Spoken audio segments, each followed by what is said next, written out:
pick up in 10 seconds at the T-minus 9-minute point. Approximately 5 seconds. 3, 2, 1. T-minus 9 minutes and counting. The launch events are now being controlled by the ground launch sequencer from now up to T-minus 25 seconds when they switch to the onboard redundant set launch sequencer. The ground launch sequencer is part of the processing system and operates by relaying commands to the orbiter's onboard computers, which then report back to the launch processing system when the commands have been executed. The primary job of the computers is to check that all of the launch commit criteria, such as propellant loads, temperatures, pressures, and other measurements, are proper. The launch and recovery director has ordered the chase planes to take off. Coming up on the 8-minute point in the countdown,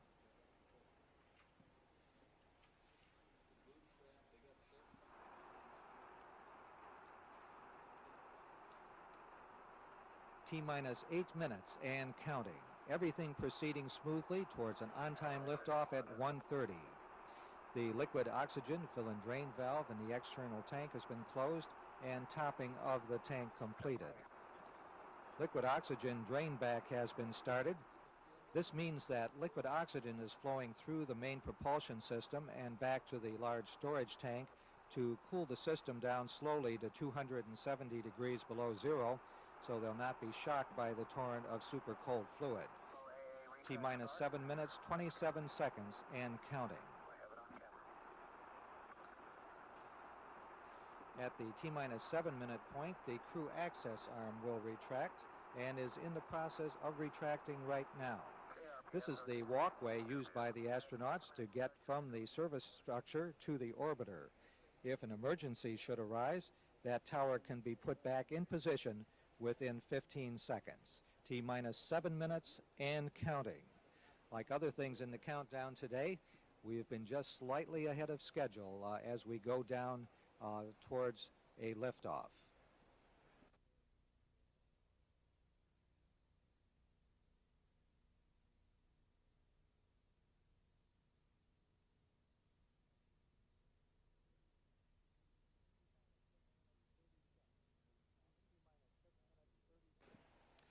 T-minus 6 minutes, 30 seconds and counting. At the 6-minute point, the crew will perform the auxiliary power unit pre-start, which consists of positioning a number of switches and verifying that they are in the proper position, then throwing the 3 propellant isolation valve switches, which allow the hydrazine fuel to start flowing from the tanks toward the APUs. Coming up on the 6-minute point, T-minus 6 minutes and counting. The pilot, Carol Bobko, has been asked to perform the APU pre-start. T-minus 5 minutes, 49 seconds and counting.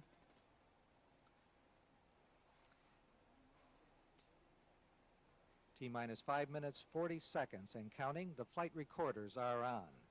The flight recorders provide measurements of the shuttle system performance during the entire mission for playback after landing. T-minus 5 minutes, 25 seconds and counting. Everything going smoothly towards our liftoff.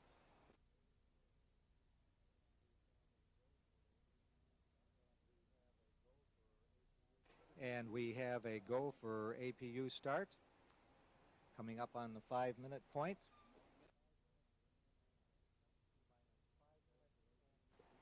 T-minus 5 minutes and counting. I have go for APU start. APU start is in work. The APUs, or auxiliary power units, provide hydraulic power to move the aerosurfaces and main engines for steering. The astronauts have closed their visors.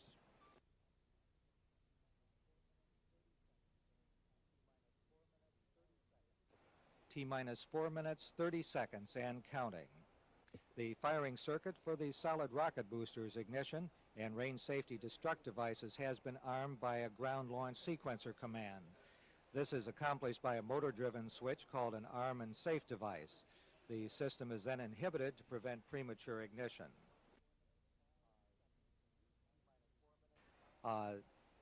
T minus 4 minutes, 5 seconds and counting. The main fuel valve heaters have been turned off in preparation for engine start. The main engines on the orbiter will actually be started at the T minus 6.8 second point. It takes 3 seconds for them to reach 90% thrust, at which time the solid motor ignition sequence starts. T minus 3 minutes, 40 seconds and counting. The elevon, speed brake, and rudders are now being moved through a pre-programmed pattern to ensure that they're capable of doing their jobs during flight. T minus 3 minutes, 27 seconds and counting. The shuttle is now on internal power. However, the fuel cells are still receiving some fuels from ground support equipment for another minute. T minus 3 minutes, 13 seconds and counting. The profile checks of the aero surfaces is complete and verified, and the aero surfaces are in launch position. Coming up on the 3-minute point, T minus 3 minutes and counting. The engine gimbal or movement check of the main engines is underway. The liquid oxygen valve for filling the external tank is closed and pressurization has begun. T minus 2 minutes, 45 seconds. The gaseous oxygen vent arm is being retracted.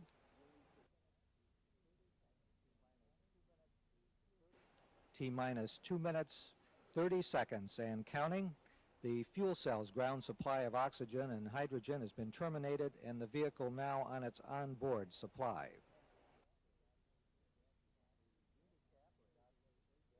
The beanie cap or gaseous oxygen vent arm carries away vapors from the oxygen tank while the tank is full on the pad. Coming up on the 2-minute point in our countdown, the main engines have been moved to their start position and the astronauts have cleared the caution and warning memories. T minus 1 minute, 56 seconds, and the liquid hydrogen vent valve has been closed. Flight pressurization is underway. T minus 1 minute, 45 seconds. At this point, the computer automatically verifies the readiness of the main engine.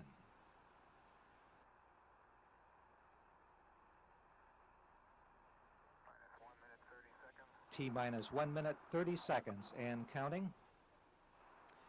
The liquid hydrogen tank is now reaching flight pressure in approximately 5 seconds from now.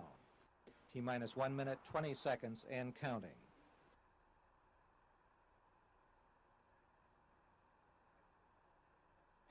The liquid hydrogen tank is at flight pressure. Coming up on the 1-minute point in our countdown. T minus 1 minute and counting.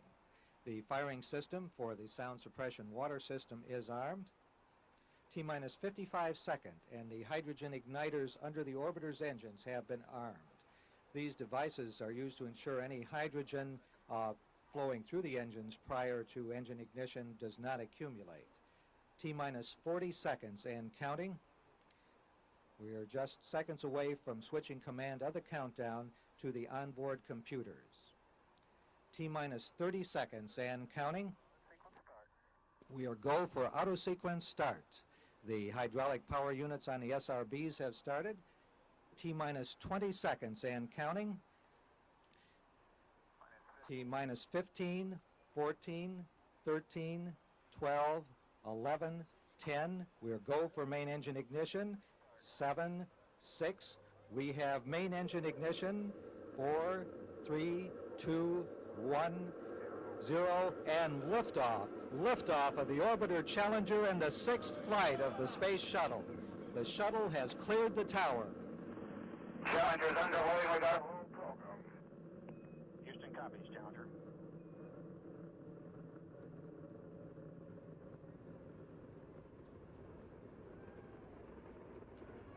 The period of maximum aerodynamic pressure.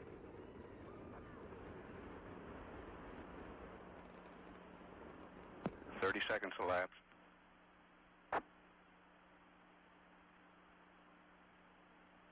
Throttles on all 3 main engines coming down to 81%.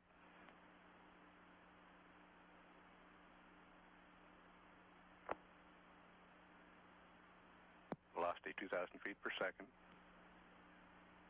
Altitude 3.5 miles. Downrange 2 miles. 1 minute elapsed.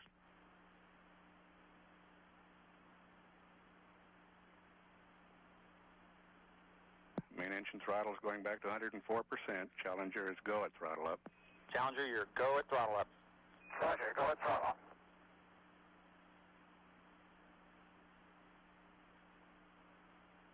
Trajectory slightly depressed, no problem. Flight dynamics officer reports.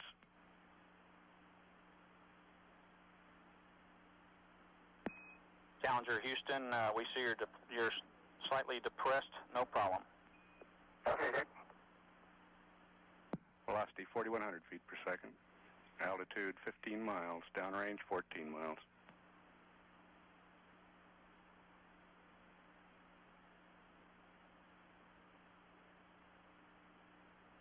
Velocity 5,100 feet per second.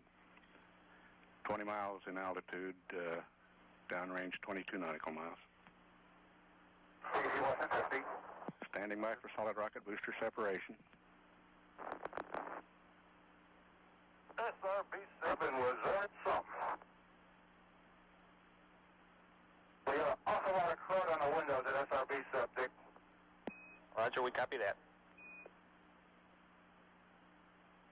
Challenger, your first stage performance was nominal. Okay, thank you.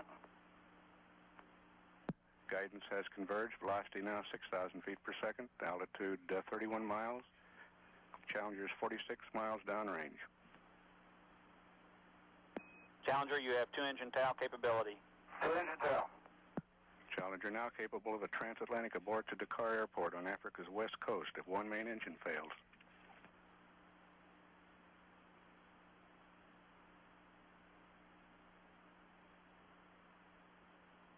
Three minutes elapsed time. Velocity 6,800 feet per second. Altitude 39 miles. Challenger 70 miles downrange. All three main engines still at 104%. Challengers go at 3 minutes 15 seconds. Flight Director Jay Green taking a status check at all positions prior to Challenger reaching negative return point.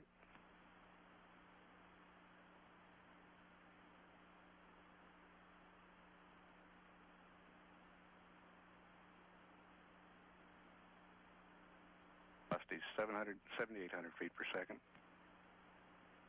47 miles altitude.